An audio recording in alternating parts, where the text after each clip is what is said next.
The topic of slavery is a very serious one, and I want to keep this to the facts as much as possible without any speculation.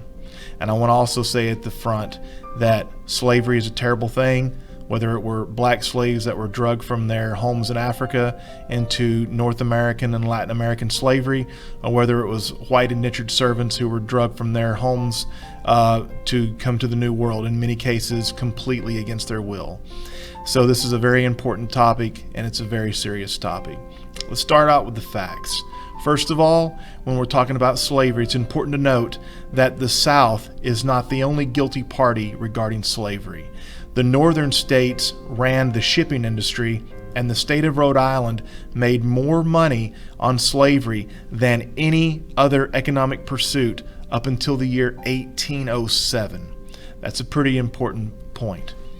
Secondly, we need to make sure that we define what slavery looked like in the South and make sure that we have the accurate numbers, because when we think of slavery, most of us don't have anything in our heads other than what Hollywood produces in the movies. And when we go to the movies and we go to the epics of the 1950s and beyond about the South and slavery and the antebellum period, we think of these huge, massive plantations with hundreds and hundreds of slaves. And yes, those did exist, but by and large, those are the exception and not the rule. First of all, when we talk about the South, 75% of Southerners owned no slaves whatsoever. So now we're already down to 25% of Southerners who own slaves. So let's break that down just a little bit further. Out of the 25%, we have 20% of Southerners in the big picture. 20% of Southerners owned between 1 and 19 slaves, with the most common number of slaves being owned being 2. So 3% of Southerners owned between 20 and 49 slaves. This again would not be considered a huge plantation, but if you considered the sheer numbers, if you came across one of these folks who owned between 20 and 49 slaves, you might think at that time that it was a huge plantation. Now let's go Hollywood. 1% of Southerners owned more than 50 slaves. That is a tiny, tiny percentage. 1% of Southerners owned more than 50. We're talking about people like Thomas Jefferson, George Washington, and the very few others that owned this many slaves.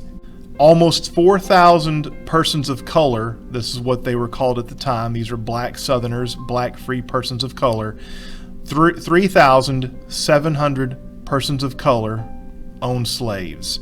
So the number of slaves in South Carolina and in places like New Orleans, Louisiana, the ratio of free persons of color that own slaves to the ratio or the percentage of white Southerners that own slaves was identical. As a matter of fact, in a couple of those areas, the number edged the other.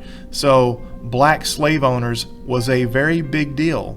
Most of these slave owners that were black owned family members. A very prominent black historian, Henry Louis Gates from Harvard University, is the one that did the initial study on black slave owners. So it presents a very unusual topic within a topic that is already a very sensitive one to begin with. So let's talk about the different types of slavery. We have plantation slavery, which is where you see the large, 50 plus slaves working on a single plantation. We have the family farms. This is where smaller numbers of slaves would typically work if they were owned by someone who had maybe 2, 3, 4, 5 slaves.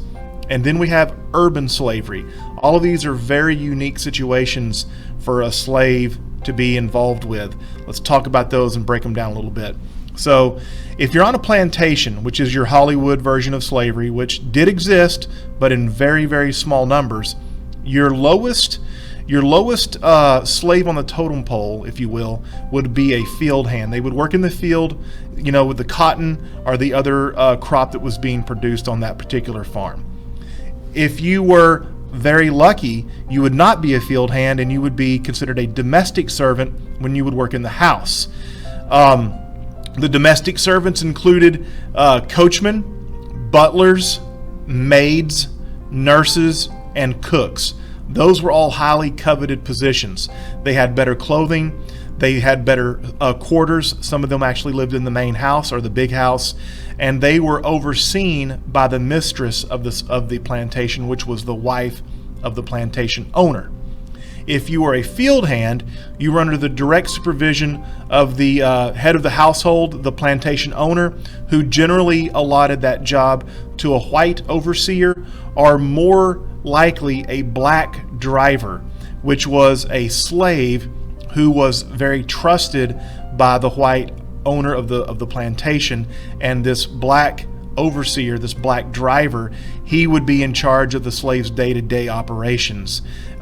He was a very in-demand slave. If you had a slave of that caliber, it would save you a lot of money as a slave owner, and so these black drivers were very highly sought after. On the family farm, on the other hand, this is a very small plantation. It's not really a plantation at all. You would have a single structure generally where the family would live. The white family would live, and the black slaves would live also with them because they couldn't afford outbuildings for slave quarters or slave cabins. In this situation, it would be very unlikely that you would have any punishment delivered to a slave, lash or whip, because you lived with that slave and worked with that slave in the field side by side, day to day. Now, on the plantation, there were, of course, punishments that varied from extreme punishments to hardly any punishment at all, and everything in between. Uncle Tom's Cabin is a good example of that. They have the 3 degrees of slavery. They have the horrific slave owner who beats his slave. They have the slave owner who is just kind of, not really overly in tune with their slave, and they may allow punishments, but definitely not anything severe. And then you have the preferred slave owner that didn't administer any type of corporal punishment, but yet the theme of the book is that all slavery, whether it's violent or non-violent, it was still slavery. That was the message of Uncle Tom's Cabin. And of course, Southerners didn't like that book very much because it portrayed many of them in a bad light, when the vast majority of slave owners, of course, as we've seen by the breakdown, were not the type who would be able to punish their slaves in such forms or fashions. So the plantation is going to vary from the treatment of slaves from good, bad to ugly. The family farm, not going to have much punishment at all, if any, because they live together in the same house. That would be a very strange thing to take place and transpire there. And then finally, we have urban slavery. Urban slavery was the most desired slavery form, if there is anything desirable about it in the least bit. Urban slavery is where slaves would be basically rented to small businesses in town if they were skilled. Barbers, perhaps shoe cobblers, or other tailors, people who had any type of skills. If they had a skill they could utilize, they could be paid for their work. Now, if a slave was paid because they were rented by someone out in town, then the owner had a couple of options. Some owners kept all the money, but many of the owners actually split the money with their slave and let them keep half of their earnings.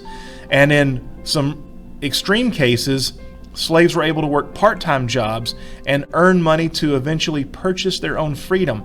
And that's why by the time of the Civil War, there were 250,000 free black persons of color living in the South, many of which had become slave owners themselves.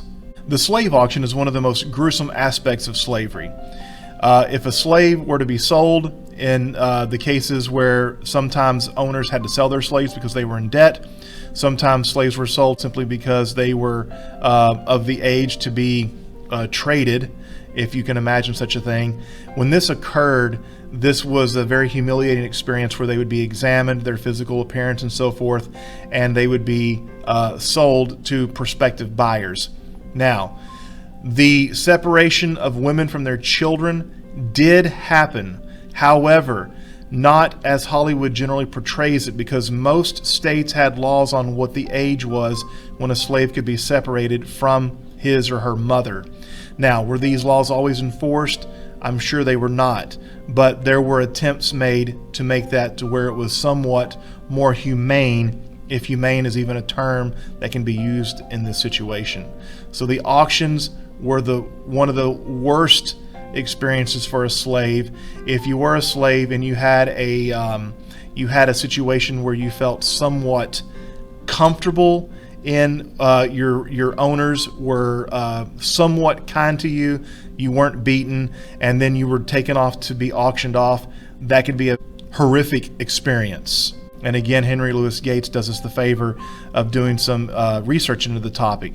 So if you're a slave on a plantation, typically you're going to work somewhere in the realm of 6.5 days a week. That's the average. And these days could be 10 to 12 hours long. And on Saturdays, if you were lucky, you generally worked a half day.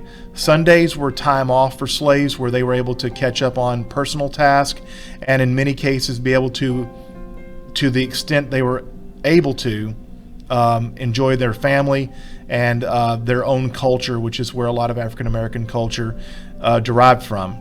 The family reunions that you see are come from, in many cases, slaves were able to go on a Sunday with a pass and they could go to a neighboring plantation. Perhaps they have a family member who was sold off and is living across town or somewhere along the way. Slaves were not chained. They were not forced to stay on the plantation. Of course, they were given special permission to leave on Sundays. They could go meet. They could have, in some cases, barbecues. They would have religious ceremonies, and music of all sorts was played. And so you see a very interesting side of this thing of slavery that is not usually discussed too frequently.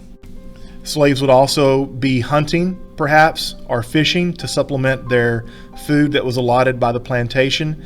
And this was very much encouraged because it saved money for the plantation owners themselves. On the work days on the plantation, the jobs would, of course, be very monotonous, very boring, very tedious, and in many cases, mind-numbing. But if there was a very dangerous job to be performed, such as roofing a home or clearing a stump from a field with some kind of explosive, those jobs were very seldom, if ever, performed by slaves. Slaves were very expensive, and so if a plantation owner or a slave owner needed something like that done, they would hire the work out to usually either a poor white Southerner or perhaps even an Irish immigrant who would work for very cheap wages. That way, their slave investment would be protected. The idea of slave uprisings was of concern to Southern slave owners, and we have 3 major examples of slave uprisings during the South. And the circumstances are pretty interesting in and of themselves. In 1800, we have Gabriel Prosser out of Richmond, Virginia, and he was actually turned in by his fellow slaves, so therefore his rebellion was never even to take place.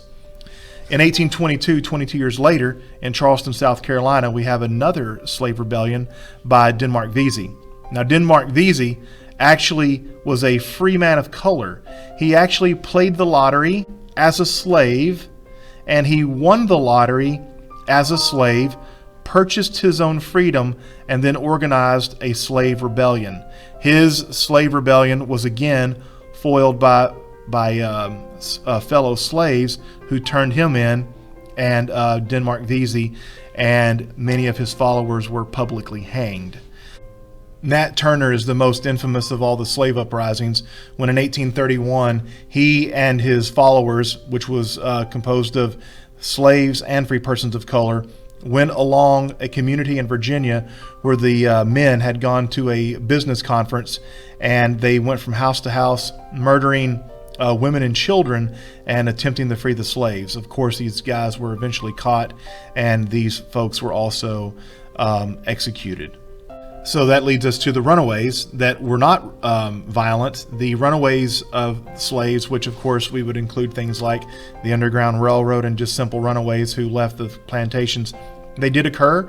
We have numbers on that, approximately 1,000 slaves out of 3.9 million ran away per year, which gives us a number of about 0.025%. A very small number of slaves actually tried to run away. But the ones who led these runaways, such as Harriet Tubman, with the Underground Railroad had become very famous for their forms of resistance. Another very famous runaway was Frederick Douglass, one of the spokespersons for the African Americans during the Civil War period, who became a close confidant of Abraham Lincoln. To summarize the topic, it's a very complicated topic. If you were a slave, you could be treated very well by your owner, or you could be treated very harshly by your owner. Some slaves and slave owners had deep friendships. Many slaves actually followed their owners into battle during the Civil War. We have slaves who were subjected to terrible things, and we have some slaves who were treated in very humane ways. Slaves were provided with housing, they were provided with food and clothing and medical care, and we have photographic evidence of what slaves looked like at the time of their release during the Civil War period. And most slaves, when they were freed after the war, remained on the plantation for a job as tenant farmers. So it's a very complicated topic. It's a very sad part of our history, but something that must be looked into nonetheless.